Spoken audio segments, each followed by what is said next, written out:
My name is Warren Gayle Turner, Jr. Probably the most important part of that name is Junior. And here on All Saints Day, I'm happy to be remembering a saint from my life, my daddy. At the beginning of that piece from Joshua, earlier, first chapter, the Lord tells us to be strong. Be strong. Can you imagine what must have been going through that Levite priest's mind when he's got the ark on his shoulder? He's got 3 other guys with him, but he's holding an acacia pole on his shoulder, and he steps in to the River Jordan.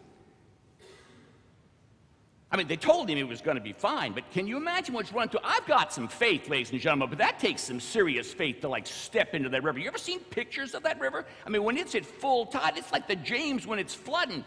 It's brown and there's silt coming down. It ain't pretty. It's frightening. And then he steps in. And he can't stop because the guy behind him's pushing, so he's committed now. He's going, okay? Water piles up upriver. One big heap.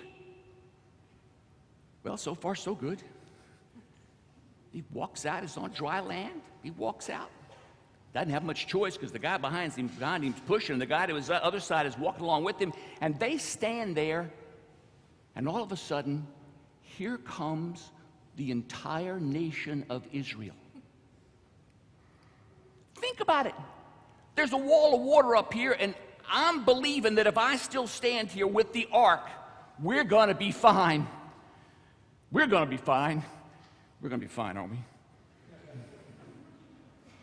They told the nation of Israel to stay a couple of thousand cubits downriver. You know what a cubit was from your elbow out to your hand, about 18 inches, right? So 1,000 yards, 10 football fields down the road. Now, can you imagine what those folks are thinking as they're walking across? I hope those guys stay there. Eventually, the entire nation of Israel crossed over. Joshua picked one member from each one of the 12 tribes, and they went back into that river, and they picked up a big rock. I say big because he put it on their shoulder. You wouldn't have to put a pebble up there, but they picked up a big rock out of that riverbed, and they walked up on the other side, and they built a memorial. They celebrated the Seder, remembering Passover. You know, it had only been 40 years. Anybody here remember 40 years ago? In some days, it just seems like yesterday, particularly when an R&B song from my high school years pops on. That's 50 years ago, and I'm just back there again. I can remember those lyrics easier than I can remember some other things these days. They built a memorial. They didn't want to forget. Let's bounce ourselves forward a while. This is a big pile of rock. We built a serious memorial here. I was here last week, and I slipped in. I wanted to see how y'all worship before I had the temerity to stand up here in front of you. And for those of you who were here last week, I got to hear Miss Pitts talk. And in some ways, it was like coming home for me because, you see, my daddy was a bricklayer as well. And for those of you who weren't here last week, she talked about how her daddy was the foreman when they built this building. I started carrying brick when I was 10 years old. I thought my daddy was trying to make a man out of me. Then I became a parent and realized that was just the 60s version of daycare. In some ways, I have to say to you that I think our children miss out nowadays. A lot of us don't get to take our children to work, and I spent a lot of my time, any chance I got, quite frankly, in the front seat of my daddy's pickup truck riding around, listening to his stories. Frankly, I think that was, well, I'd like to see that was the beginning of my being a storyteller, but quite frankly, people tell me that I've been telling stories since they were called lies. I think stories are how we make sense of the world. I mean, we've been listening to stories. They say, you know, all of us who are members of the Abrahamic faith, you know, the Jews, the Christians, the Muslims, you know, we are all the people of the book. We should say we're the people of the story. We have been telling these stories forever. That's what we come here for every week, amongst other things, is to hear the stories. I think there's an old gospel hymn that goes, "The old, old story." That's our job. Hear the story, tell the story. I have a priest friend, Bill Wells, some of you may know, who says we don't pray because we believe, we pray to believe. We keep coming back to these stories over and over again to remind ourselves what has happened in the past, what our predecessors have done, so that we can remember, well, if they did it, we can do it. We can have strength. We can have courage. Courage is a great word, and as it translates into the word courage, we get it from the French word for heart, right? It means to have heart. And you think about those folks that were crossing over that Jordan. They were having to harden their hearts because they'd been instructed to go and kill all those people that they found there. Didn't matter that God was giving them that message. That was going to take a toll. You bounce forward to just a couple of thousand years ago, and we got a new instruction. We're supposed to love one another. We're told to love God and love one another as we love ourselves. Well, that's the big part of the challenge to begin with, because I can't tell you, every time I look in that mirror, I can think of things I should have done right. And I'll stand before you and tell you right now, I'm a sinner. And the sad thing about that is that word is so full of baggage these days, we all forget that all that is an archery term. You just missed the bullseye. Anybody here miss the bullseye anytime during the day? I mean, I do all the time. We got offered a lovely little story, though, right? We say, look, I apologize. I will try to do better tomorrow, and we recommit ourselves. When I think about strength and courage, I think about my daddy. My daddy used to look at me and say, quite frankly, if you had half a brain, you'd be dangerous. He said, just enough to be dangerous.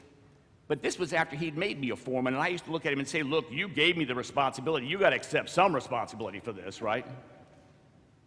Over and over again, my daddy would say to me, fear is natural.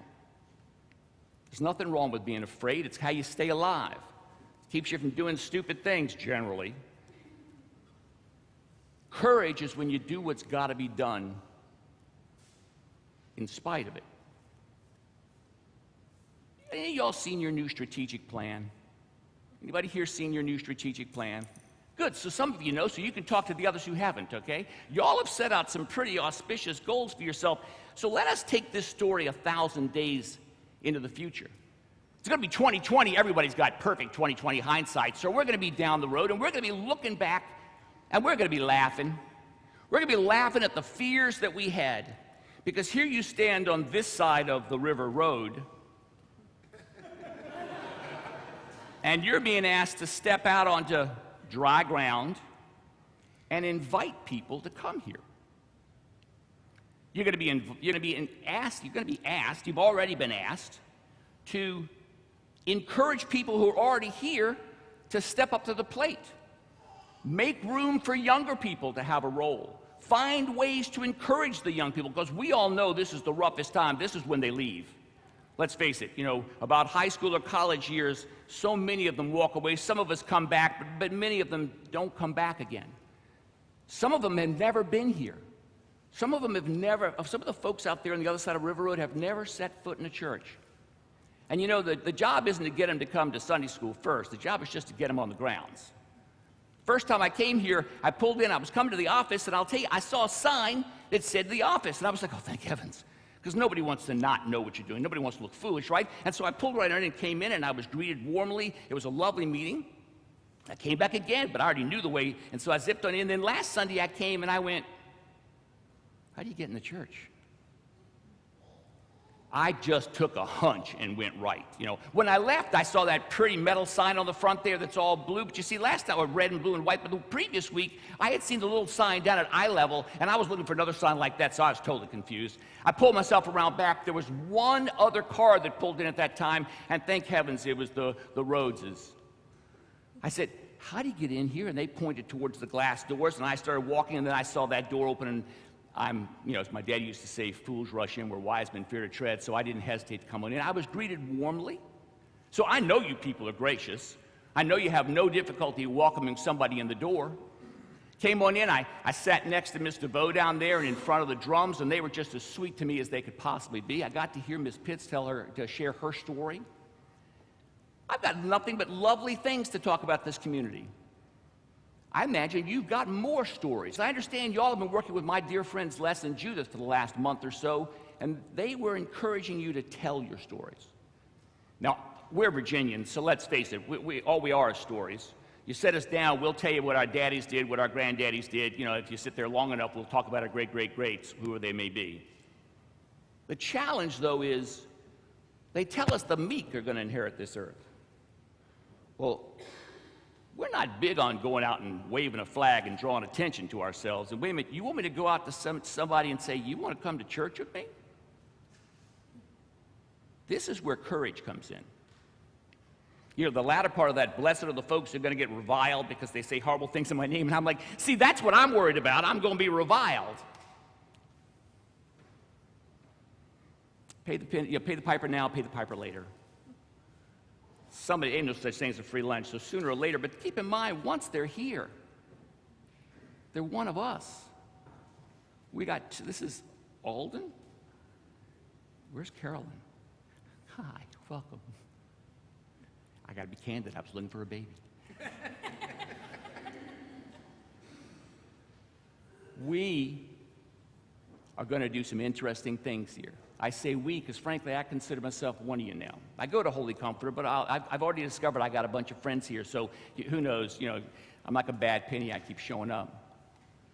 I hear you're going to have a festival. You don't know what it is yet, but you're going to do something to bring people here. I hear whether it's going to be about music or lecture or whatever, you're going to find some way to give people a chance to come here. You've already got this great daycare downstairs that brings young parents here every day of the week, entrusting y'all with the most precious thing in their life. You're going to look back in 1,000 days and wonder whatever it was that you were afraid of and realize how silly that was. Because you've got the Lord on your side. Creator, Redeemer, Comforter. What's there to fear? It's not about you going out there and bragging, because, right, we're the meek, right? It's like, this is a lovely place. Have you ever thought about dropping by? You know, once you get them on the grounds, because let's face it, I've discovered it's a lovely place, but when you're standing over there at the stoplight and you're looking up at this place, you know, last week when y'all sang A Mighty Fortress Is Our God, I went, that was appropriate. I mean, this place looks like it's, you know, like it's armed for bear. You know, let's keep them out. I mean, somewhere along the line, your smiling faces are the completely different experience to what I felt sitting out there at that stoplight. Had Tammy and Judy not reached out to me, and I knew that y'all were, you know, not going to eat me alive when I got here, I got to admit, I might have been scared coming across that road. So whether you're standing on the shore of the Jordan, whether you're standing on the shore of the river road, what's on the other side is opportunity.